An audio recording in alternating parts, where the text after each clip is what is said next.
The dispatcher's voice was calm, but Rachel Carter was anything but. Her breath came in short, panicked bursts as she clutched her phone. "My sister, Emily, she's missing. She was supposed to be home hours ago. She's not answering her phone. This isn't like her." The digital clock on Rachel's nightstand glowed 12:17 a.m. Her hands trembled as she redialed Emily's number for the 20th time that night. Straight to voicemail. Again. Emily Carter, 22 years old, had left her shift at Horizon Coffee Shop at 6 p.m. sharp.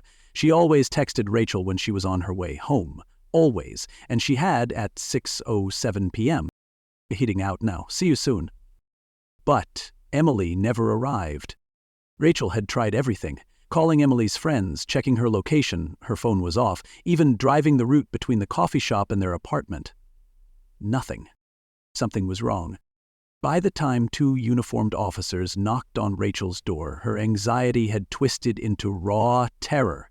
She could barely form words as she explained the situation, showing them Emily's last text. Officer Jenkins, the older of the two, nodded. "We'll put out a bolo on her car. What's the make and model?" "A silver Honda Civic, 2015, Oregon plate 6 KRT 200. Jenkins scribbled the details down while his partner radioed dispatch. An hour later, the call came in. Emily's car had been found. Rachel raced to the location, a quiet side street just 3 miles from the coffee shop. Police lights flickered off the surrounding buildings, casting eerie red and blue shadows. The Honda Civic sat there, driver's side door slightly ajar, the engine was off. Inside, Emily's purse was on the passenger seat, untouched. Her keys were in the ignition. Her phone? Gone. Gone. No signs of a struggle, no blood, no broken glass. Rachel's breath hitched. This wasn't an accident. This wasn't her sister running away. Someone had taken Emily. And they were already hours ahead of the search detective. Mark Holloway sipped his black coffee as he examined the case file in front of him. Another missing person, another young woman. He had seen too many of these over the years. Some came home, others never did. Emily Carter, 22 years old, last seen leaving Horizon Coffee Shop at 6:03 p.m. Her car was found abandoned 3 miles away. No signs of forced entry, no security footage showing what happened after she walked out of frame. Then, Holloway arrived at the Portland PD precinct by 7 a.m., where Rachel Carter was already waiting. Her eyes were swollen from crying, her fingers gripping a styrofoam cup of untouched coffee. She didn't run away, Rachel said, voice shaking. "Someone took her. I know it." Holloway studied her. He had learned to read people. Grief, guilt, deception. Rachel was genuinely terrified. He flipped through the file. "Does Emily have a boyfriend? A stalker? Anyone who might want to hurt her?" Rachel shook her head. "No, she's never mentioned anything like that."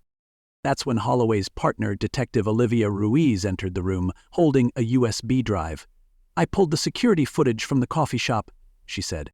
The detectives and Rachel huddled around the laptop as the video played.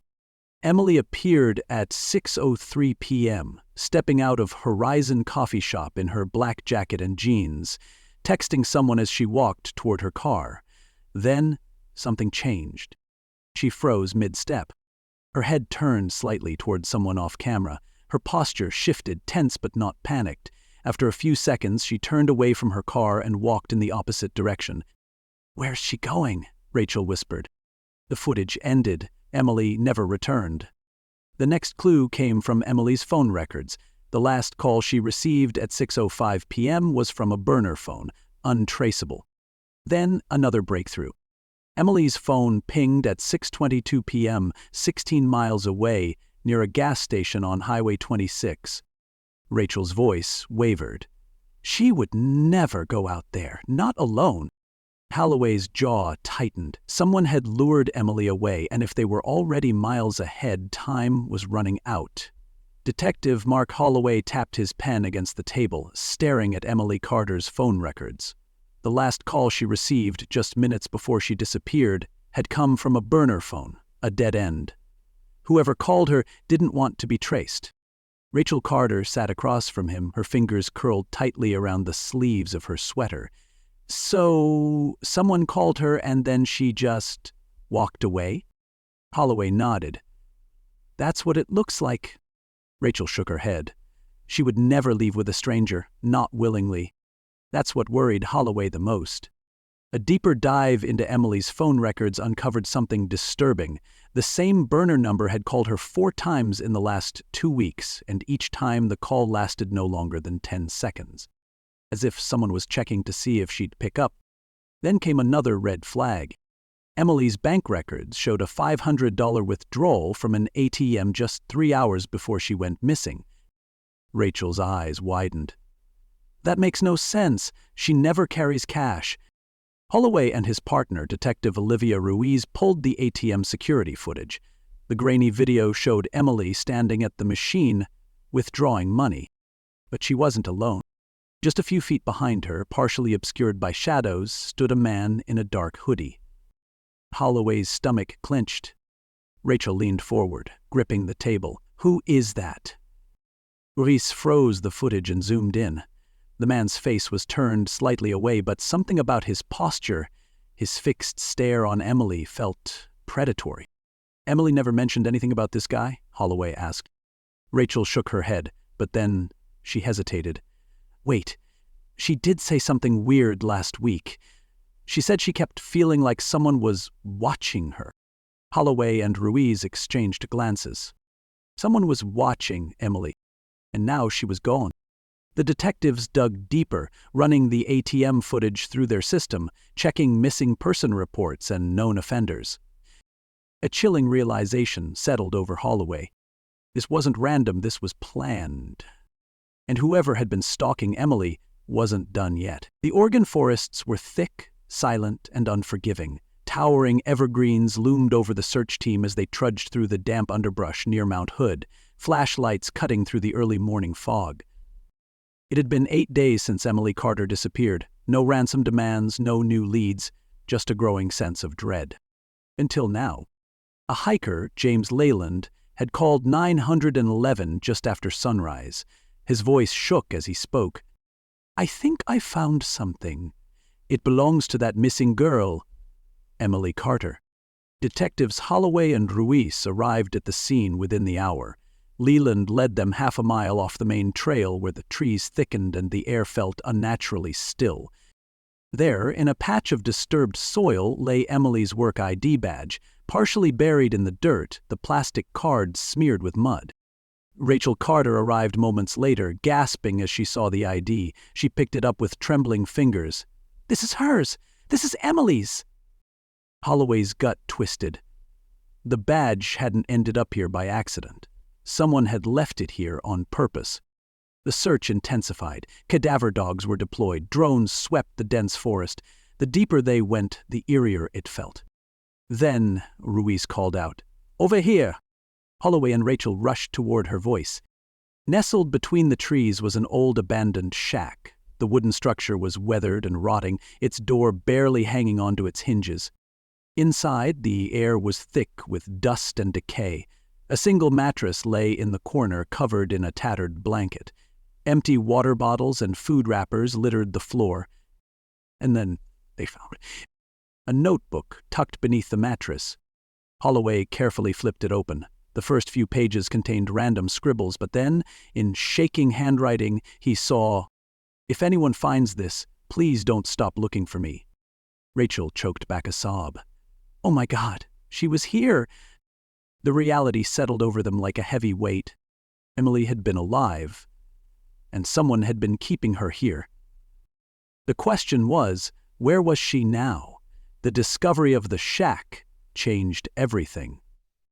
Emily Carter had been here, but for how long? And, more importantly, where was she now?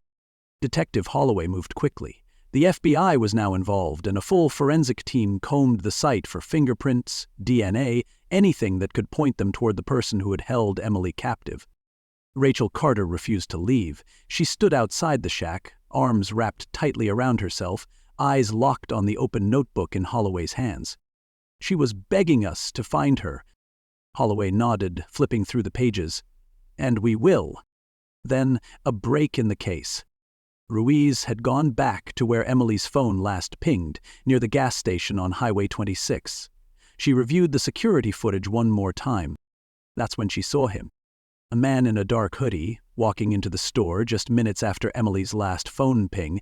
He bought duct tape, rope, and bottled water, the kind found inside the shack. And the way he looked at the cashier, never making eye contact, keeping his head down, it was practiced, calculated. The footage gave them their first clear image of the suspect's face. Holloway wasted no time. He ran it through the FBI's facial recognition database. The results came back fast. Kyle Brennan, a convicted felon, kidnapping, assault, and stalking, served time in Washington state, released 2 years ago. And the most chilling detail? He lived just 10 miles from Emily's home. Holloway turned to Rachel, jaw clenched. We found him. Within hours, a SWAT team was assembled. They tracked Brennan's vehicle to a remote property just outside Portland. It was an old hunting cabin, hidden deep in the woods. Drones scanned the perimeter. Officers moved into position. Then... movement. A shadow behind a boarded-up window. Holloway gripped his gun. Emily could be in there.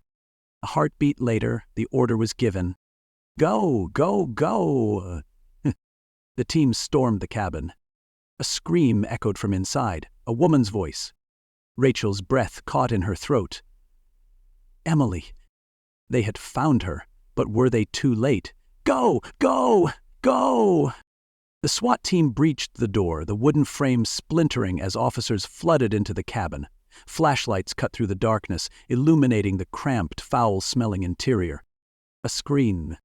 Help me. Holloway's heart pounded. Emily. He moved fast, sweeping through the cabin. The place was a nightmare. A filthy mattress on the floor, empty food wrappers, a rusted chain bolted to the wall. The air was thick with sweat and decay. And then he saw her. Emily Carter was huddled in the corner, her wrists bound, her face pale and streaked with tears, wide, terrified eyes locked onto Holloway. Emily, you're safe now. Behind him, officers tackled Kyle Brennan to the ground. He fought, screaming, thrashing, his nails clawing at the wooden floor. She's mine. You can't take her from me. Holloway ignored him, rushing to Emily's side. Her body trembled violently. She shrank away as if expecting another blow. How long had she been living in this nightmare? Rachel Carter pushed past the officers, falling to her knees beside her sister. Emily, it's me, it's Rachel. For a moment, Emily didn't react. Then her breath hitched, recognition flickered in her eyes, and she collapsed into Rachel's arms, sobbing. I thought you'd never find me. Rachel stroked her sister's tangled hair, tears streaming down her face. I never stopped looking for you. Holloway exhaled. They had won. Within minutes, paramedics arrived. Emily was weak, dehydrated, but alive. As they carried her out, the flashing police lights painted the trees in streaks of red and blue. Brennan was dragged outside in cuffs, his face twisted in rage, but his reign of terror was over. Emily was going home. 2 weeks later, Rachel and Emily sat together on the couch, wrapped in blankets. The nightmares were still there, but Emily was healing. She was free. You saved me, Emily whispered one night. Rachel shook her head.